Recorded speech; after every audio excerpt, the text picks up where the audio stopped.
நமது முன்னோர்களை மகிழ்வித்தல். தாஜி. பூஜ்ய ஸ்ரீ லாலாஜி மகராஜ் அவர்களது 153வது பிறந்தநாள் ஆண்டு விழாவை முன்னிட்டு வழங்கப்பட்ட அருட்செய்தி 2026 ஜனவரி 22, 23 மற்றும் 24. கான்ஹா சாந்திவனம். அன்பானவர்களே, ஒவ்வொரு ஆண்டு வசந்த பஞ்சமியின் போதும் வார்த்தைகளில் விவரிக்க இயலாத ஏதோ ஒன்று என் இதயத்தினுள் எழுகிறது. மஞ்சள் நிற பூக்கள், மென்மையான கதகதப்புடன் வீசும் காற்று, இளவேனிற்கால மலர்கள் என இவை அனைத்தும் புதிய தொடக்கத்தை உணர்த்துகின்றன. தெய்வீக ஒளி இந்த பூமியில் இறங்கி வருவதற்காக இந்த நாளை தேர்ந்தெடுத்ததனால் இந்த பாதையில் பயணிக்கும் நம்மை போன்றவர்களுக்கு இந்த நாள் பருவகால தொடக்கத்தையும் கடந்த ஒரு சுகந்தத்தினை அளிக்கின்றது. 1873ஆம் ஆண்டு பிப்ரவரி 2 அன்று மக்கள் ஆன்மீகத்தை உணர்கின்ற முறையை நிரந்தரமாக மாற்றக்கூடிய சிறப்புமிக்க ஒரு அவதார புருஷர் தோன்றினார். அந்த காலகட்டத்தில் உலகம் அதை அறிந்திருக்கவில்லை. மக்கள் அதை எவ்வாறு அறிந்திருக்க முடியும்? மகோன்னத ஆன்மாக்கள் எவ்வித ஆரவாரமுமின்றி எளிமையான தன்மையினுள் தங்களை மறைத்து கொண்டு அமைதியாக வருகை புரிகின்றனர். ஆனால் இயற்கை அதை அறிந்திருந்தது. அன்று இயற்கை ஒரு அமைதியான உறுதிமொழியை வழங்கியது. அந்த குழந்தையின் தாய் பக்தி ததும்பி வழிந்தோடும் இதயம் கொண்ட ஒரு புனிதமான பெண்மணியாவாள். ஒருமுறை அவதூத் எனப்படும் ஒரு மறைஞானி உணவு வேண்டி அவள் வீட்டிற்கு வந்தார். அந்த ஞானி உண்ணுவதற்கு மீன் வேண்டும் என அவளிடம் கேட்டார். ஆனால் அவள் புலால் உணவை சமைப்பதோ அல்லது உண்பதோ இல்லை என்பதால் அவளால் அவருக்கு அதை அளிக்க இயலவில்லை. இறைவன் அருளால் விவேகத்துடன் செயல்பட்ட அவளது பணிப்பெண் அண்டை வீட்டில் சமைக்கப்பட்ட 2 மீனை கொண்டு வந்து பரிமாறினாள். அந்த ஞானி அதை உண்டு முடித்ததும், ஏன் வருத்தமாக உள்ளீர்கள் என்று வினவினார். அந்த பெண்மணி எதுவும் கூறாமல் மௌனமாக இருந்தாள். ஆனால் அவளது பணிப்பெண், உன்னத குணம் கொண்ட என் எஜமானிக்கு குழந்தை செல்வத்தை தவிர ஏனைய செல்வங்கள் அனைத்தும் உள்ளன என்று பதிலளித்தாள். அந்த ஞானி நீல நிற வானத்தையும் கடந்து பார்த்தபடி ஓ என்று வியப்புடன் கூறினார். சில நிமிடங்களுக்கு பிறகு அவர் விண்ணுலகை நோக்கி தன் விரல்களை உயர்த்தி புன்முறுவலுடன் 1, 2, 1, 2 என்று கூறிவிட்டு அங்கிருந்து விடைபெற்றார். பின்னர் அவர் யார் கண்ணிலும் தென்படவில்லை. அடுத்த ஆண்டு 1873 வசந்த பஞ்சமி நாளில் அந்த பெண்மணிக்கு முதல் மகன் பிறந்தார். அவர்தான் லாலாஜி என்று அறியப்பட்ட ஃபத்தேகரை சேர்ந்த ராம்சந்திரா ஆவார். இந்த சிறப்புமிக்க அவதார புருஷரை பற்றி ஏற்கனவே யாரும் கூறாததை நான் என்ன கூறிவிட முடியும்? கவிஞர்கள் கூற முயற்சி செய்துள்ளனர். புனித நூல்கள் இவரை போன்ற உன்னதமானவர்களை சுட்டிக்காட்டுகின்றன. மேலும் டென்னிசன் எழுதிய இந்த வரிகள் அவருக்காகவே எழுதப்பட்டவை போல் தோன்றுகின்றன. நீரே மனிதராகவும் தெய்வீகமாகவும் தோன்றுகிறீர். நீரே மிக உன்னதமான புனிதமான மனிதத்துவம் கொண்டவர். அவர் ஒரு இளைஞராக இருந்தபோதே பலராலும் எண்ணற்ற பிறவிகளில் அடைய முடியாததை 7 மாதங்களில் அடைந்துவிட்டார். முயன்று அடையப்பட வேண்டிய ஒரு தொலைதூர இலக்கு என்பதாக தெய்வீக ஒளி அவருள் உதயமாகவில்லை. அது அவருக்குள் இயல்பாகவே இருந்தது. அவர் அதை நாடவில்லை, அவர் அதுவாகவே இருந்தார். மறக்கப்பட்ட பாரம்பரிய வழிமுறை ஒன்று மனித குலத்திற்காக லாலாஜியின் மூலம் மீண்டும் புதுப்பிக்கப்பட்டது. அது புனிதமான பிராணாகுதியை, வாழ்வின் சாராம்சமாகிய பிராணஸ்ய பிராணாவை உட்செலுத்துதலாகும். இந்த ஆழ்ந்த ஞானம் அயோத்தியின் ஸ்ரீராமபிரான் அவர்களுக்கு 73 தலைமுறைகளுக்கு முன் வாழ்ந்த பூஜ்ய ஸ்ரீ ரிஷப்தேவ் மகராஜ் என்பவரால் முதலில் அறிமுகப்படுத்தப்பட்டது. அவர் வாழ்வின் உள்ளார்ந்த சாரத்தையே வழங்கும் இந்த நுண்மையான அறிவியலை வெளிக்கொணர்ந்தவராவார். தெய்வீக பிராணாகுதியின் மூலம் உணர்வுறு நிலையின் உயர்நிலைகளை அணுகுவது எளிதாகிறது. ஆர்வலர்கள் பிரம்ம வித்யா என்பதை உலக வாழ்க்கையிலிருந்து விலகி சந்நியாசம் மேற்கொண்டு பெறுவதற்கு பதிலாக இரண்டையும் இணக்கமாக ஒருங்கிணைப்பதன் மூலம் அடைகின்றனர். அதாவது உலகாயத வாழ்க்கையில் முழுமையாக வாழ்ந்து கொண்டிருந்தாலும் உள்முகமாக தன்னை பரம்பொருளுடன் இணைத்து கொண்டு ஒரு இல்லறவாசி கிரகஸ்த என்ற முறையில் பொருள் சார்ந்த மற்றும் ஆன்மீகம் சார்ந்த கடமைகளை நிறைவேற்றுவதாகும். தெய்வீக பிராணாகுதியின் ஆற்றல் பிரவாகம் ஒரு ஆர்வலரை சமாதி நிலைகளுக்குள் மிக துரிதமாக கொண்டு செல்கிறது. அவை அன்றாடம் தீவிரமாக மேற்கொள்ளப்படும் தினசரி பயிற்சியின் மூலம் பெரும்பாலும் மிகவும் குறுகிய காலகட்டத்திலேயே அடையப்பெறுகின்றன. இருப்பினும் காலப்போக்கில் மனித சமுதாயம் வளர்ச்சி அடைந்தபோது இந்த விலைமதிப்பற்ற வழிமுறை படிப்படியாக மனித விழிப்புணர்விலிருந்து மறைந்து இறுதியில் தொலைந்தும் போனது.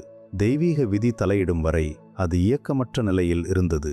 லாலாஜி மகராஜ் புனித பிரவாகத்தினை மீண்டும் வெளிக்கொணர்ந்து உயிர்ப்புடன் இருக்கச் செய்தார். அதி உன்னத நிலையை அடைவதற்கு நேரடியான உயிர்ப்புள்ள ஒரு பாதையை மனிதகுலத்திற்கு மீண்டும் அளித்தார். இது லாலாஜியின் அன்பளிப்பாகும்.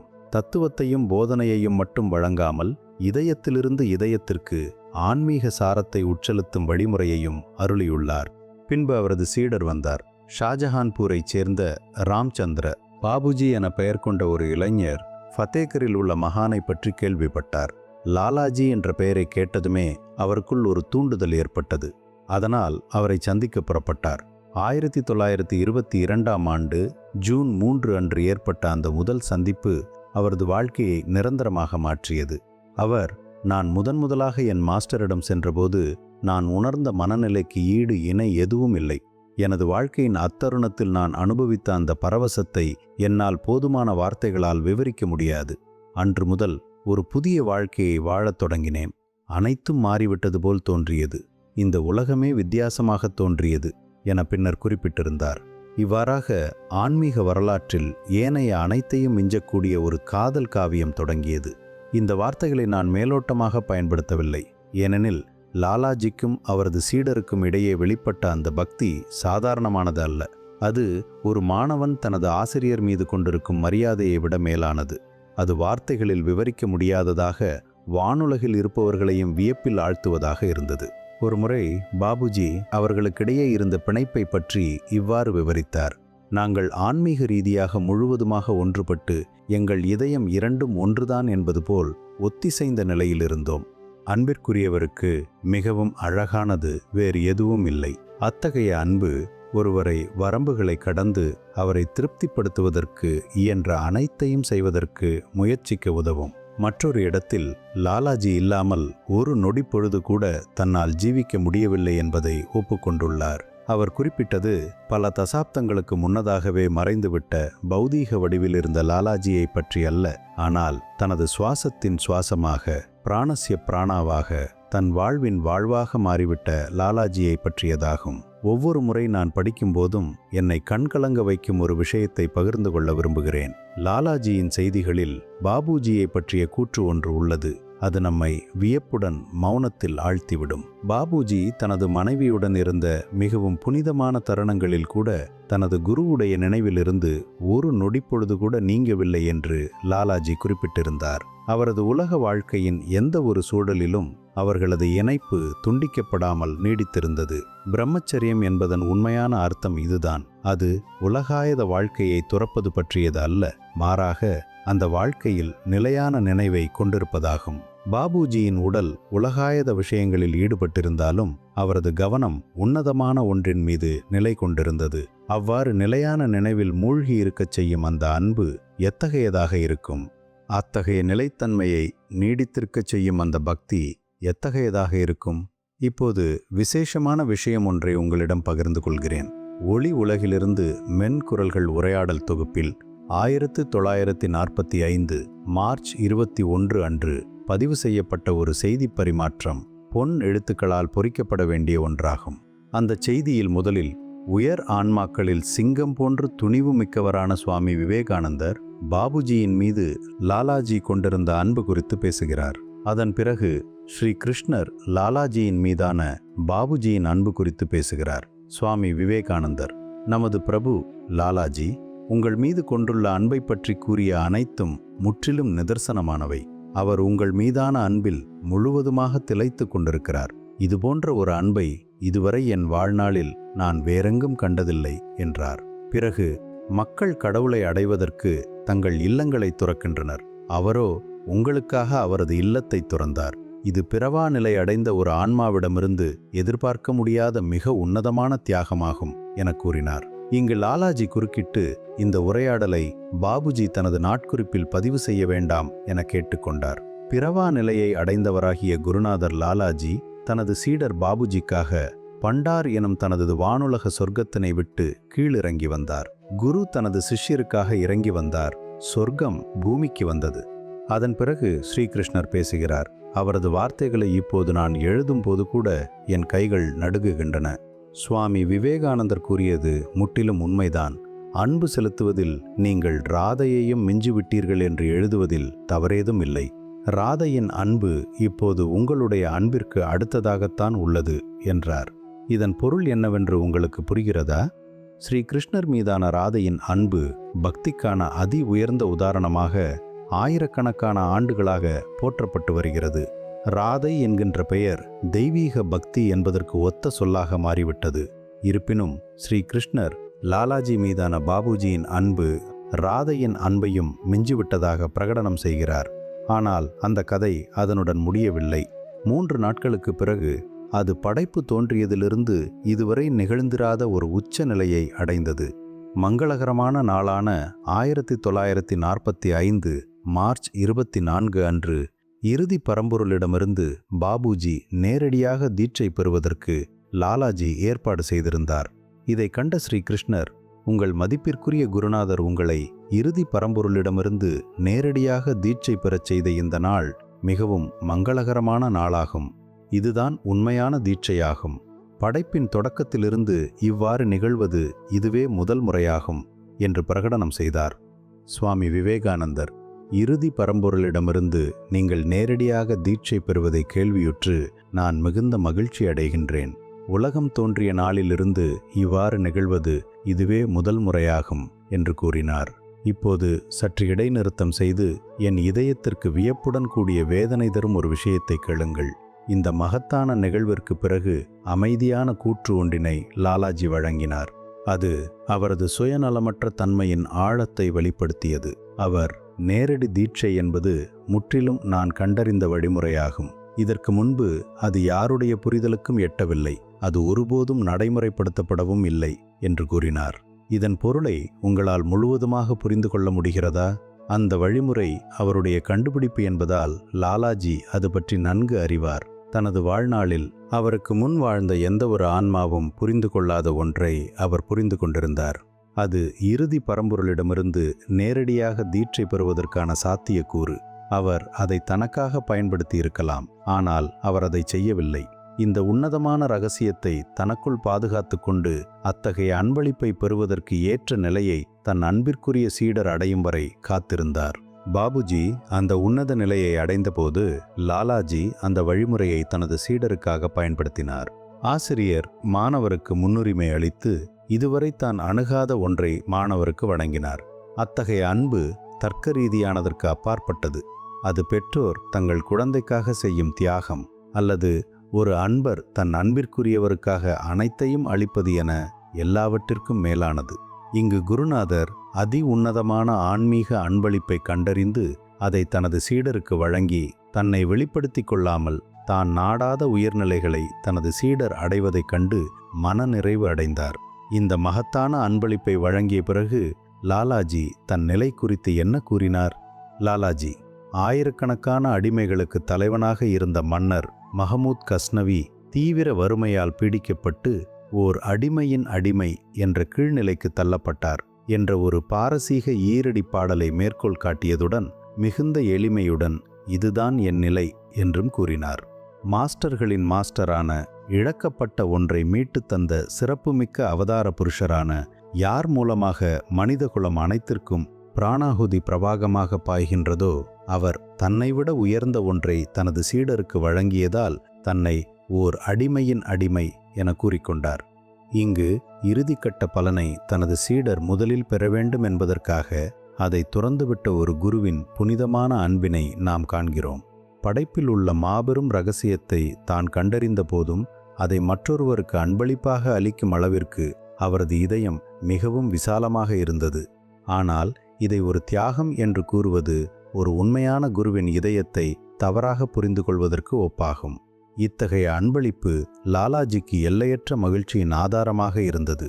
உண்மையில் தன் சீடன் தன்னை மிஞ்சி உயர்வடைவதை காண்பதும் தன் அன்பிற்குரியவர் முன்னேற்றம் அடைவதை கவனிப்பதும் அனைத்தையும் அளித்துவிட்டு மனநிறைவை மட்டுமே அதற்கு பலனாக பெற விரும்புவதும் ஒரு குருநாதர் பெறக்கூடிய மிகச்சிறந்த மகிழ்ச்சியாகும்.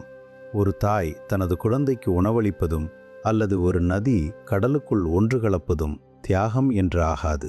பாபுஜியை இறுதி பரம்பொருளிடமிருந்து தீட்சை பெறும் முதல் மனிதராக தகுதி பெறச் செய்வது என்பது லாலாஜிக்கு நிறைவையும் பேரானந்தத்தையும் அளிப்பதாக இருந்தது. இதுதான் அன்பு, இதுதான் பாதை, இதைத்தான் நாம் வசந்த பஞ்சமி அன்று போற்றுகிறோம். ஒருமுறை தற்போதைய யுகம் குறித்து லாலாஜி கூறுகையில், இப்போதுள்ள காலகட்டம் போன்ற ஒன்று நீண்ட காலத்திற்கு மீண்டும் வராது. மஜ்னூன் வனத்தை தனது வீடாக அமைத்து கொண்டான், ஆனால் நானோ என் வீட்டையே ஒரு வனமாக மாற்றிவிட்டேன் என்ற பழமொழி இந்த விசேஷமான காலகட்டத்திற்கு பொருத்தமாக இருக்கும் என்று கூறினார். பிரசித்தி பெற்ற காதலனான மஜ்னூன் காதலால் பித்து பிடித்தவனாக உலகை விடுத்து காட்டினுள் அலைந்தான். இதற்கு மாறாக குருநாதர் லாலாஜி தன் சீடருக்காக தனது விண்ணுலக இருப்பிடத்தை தீவிர ஏக்கம் கொண்ட வனமாக மாற்றினார். ஸ்ரீகிருஷ்ணர் பாபுஜியின் ஆன்மீக நிலை அனுத்தரா என்ற உயர்நிலைக்கு ஒத்தது என விவரித்தார். அவர், இத்தகைய தகுதி வாய்ந்த ஒருவர் சில நேரங்களில் பல ஆண்டுகள், பல நூற்றாண்டுகள் அல்லது பல யுகங்களுக்கு பிறகு கூட திடீரென தோன்றுவார். அவருக்கு நிகராக எவரும் இருப்பதில்லை. அத்தகைய தகுதியுடைய ஒருவர் கடவுளின் ஆணையால் பிறக்கின்றார். நீங்கள்தான் அதற்கு உதாரணம் என்று கூறினார். 1931 லாலாஜி தனது பௌதீக உடலை நீத்தபோது பாபுஜி, உண்மையில் என் மாஸ்டர் இறக்கவில்லை, நானே இறந்துவிட்டதாக உணர்ந்தேன் என்று எழுதினார். அதன் பிறகு பல ஆண்டுகளுக்கு அவரது நாட்குறிப்பு பெரும்பாலும் எழுதப்படாமலே இருந்தது. லாலாஜி ஜீவித்திருந்தபோது அதிக அளவு விஷயங்களை முனைப்புடன் பதிவு செய்து கொண்டிருந்த அந்த சீடர் பின்னர் செயலற்ற நிலைக்கு சென்று விட்டார். அந்த அமைதியிலிருந்து ஏதோ ஒன்று வெளிப்படுவதற்கு காத்திருந்தது. அதன் பிறகு 1944 அவர்களுக்கிடையேயான கருத்து பரிமாற்றம் மீண்டும் தொடங்கியது. பௌதீக மரணத்தால் முடிவுற்றதாக தோன்றிய அந்த உறவு முறை வேறு வடிவத்தில் தொடர்ந்தது. லாலாஜி வழிநடத்துவதையும் பிராணாகுதி வழங்குவதையும் அன்பு செலுத்துவதையும் தொடர்ந்தார். பிணைப்பு மரணத்தை கடந்து சென்றது, அன்பு உடலை கடந்து சென்றது, பிராணாகுதி தொடர்ந்து கொண்டிருக்கிறது. இதை ஏன் வசந்த பஞ்சமி நாளன்று பகிர்ந்து கொள்கிறேன்? ஏனெனில் உங்களுக்கு என்னவெல்லாம் அருளப்பட்டுள்ளது என்பதை நீங்கள் புரிந்து கொள்ள வேண்டும் என்பதற்காகத்தான். நீங்கள் தியானத்தில் அமர்ந்து உங்கள் இதயத்தில் அந்த மென்மையான அதிர்வை உணர்கையில் லாலாஜிக்கும் பாபுஜிக்கும் இடையே பாய்ந்த அதே பிரவாகத்தை நீங்கள் ஸ்பரிசிக்கிறீர்கள்.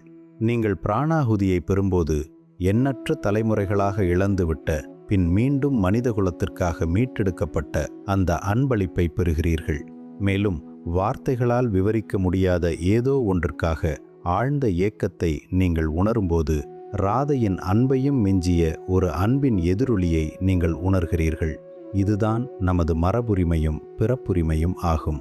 1873 வசந்த பஞ்சமி நாளில் பிறந்த ஒரு குழந்தை பின் ஒரு குருவாக ஆனதாலும், படைப்பு தொடங்கியது முதல் இதுவரை காணாத இணையற்ற அன்பினை ஒரு சீடர் அந்த குருவின் மீது கொண்டிருந்ததாலும் இது நமக்கு அருளப்பட்டுள்ளது. வசந்த கால மலர்கள் மலர்கின்றன.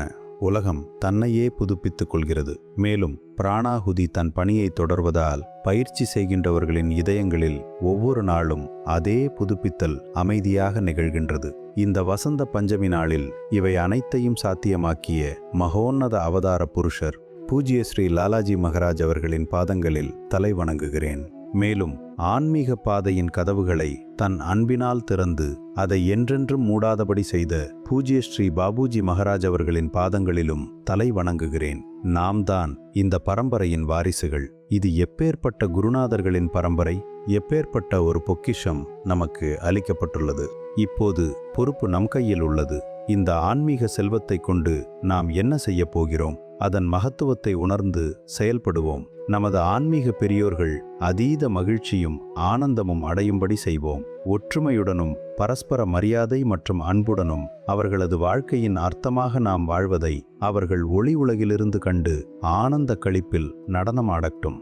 இந்த பாரம்பரியமிக்க மரபை பாதுகாத்து வளப்படுத்துவதற்கு நாம் அவர்களின் நியமத்திற்கு ஏற்ப நடந்து கொள்வதும் சிந்திப்பதும் செயல்படுவதும் இன்றியமையாததாகிறது. இந்த பாதையால் ஈர்க்கப்படும் ஒவ்வொரு குடும்பத்திலும் நல்லிணக்கம் நிலவட்டும். ஆன்மீக ஆர்வலர்கள் கூடும் ஒவ்வொரு மையத்திலும் நல்லிணக்கம் நிலவட்டும். சில நேரங்களில் ஆன்மீக சமூகங்களுக்கு இடையில் ஊடுருவும் சிறு சிறு பிரிவினைகள் இந்த வசந்த கால சூரியனின் வெப்பத்தில் கரைந்து மறையட்டும். நாம் அனைவரும் ஒரே பரம்பரையைச் சேர்ந்த குழந்தைகள், ஒரே பிராணாகுதியை பெறுபவர்கள், ஒரே இலக்கை நோக்கி பயணிப்பவர்கள் என்பதை நினைவில் கொள்வோமாக. லாலாஜி தனது சீடர் பரிணமிப்பதை காண்பதில் உள்ள மகிழ்ச்சிக்காக தனது மகத்தான கண்டுபிடிப்பையே விட்டுக் கொடுக்க முடிந்ததெனில், ராதையின் அன்பையும் மிஞ்சிய அன்புடன் பாபுஜியால் நேசிக்க முடிந்ததெனில், நிச்சயமாக நாமும் நம்முடன் இருக்கும் சகோதர சகோதரிகளுக்கு நட்புக்கரம் நீட்டி சிறு குறைகளை விட்டுச் செல்ல அனுமதித்து நமக்குள் பொழியப்பட்டவற்றிற்கு தகுதியானவர்களாக நம்மை மாற்றிக்கொள்ளலாம். எனவே நமது குருநாதர்களின் அன்பு உங்கள் இதயத்தை நெகிழச் செய்யட்டும். பிராணாகுதி உங்கள் ஜீவிதத்தை மாற்றியமைக்கட்டும். உங்களுக்கு உகந்த வழியில் அவர்களின் பாரம்பரியத்தை பறைசாற்றுபவர்களாக நீங்கள் திகழ்வீர்களாக.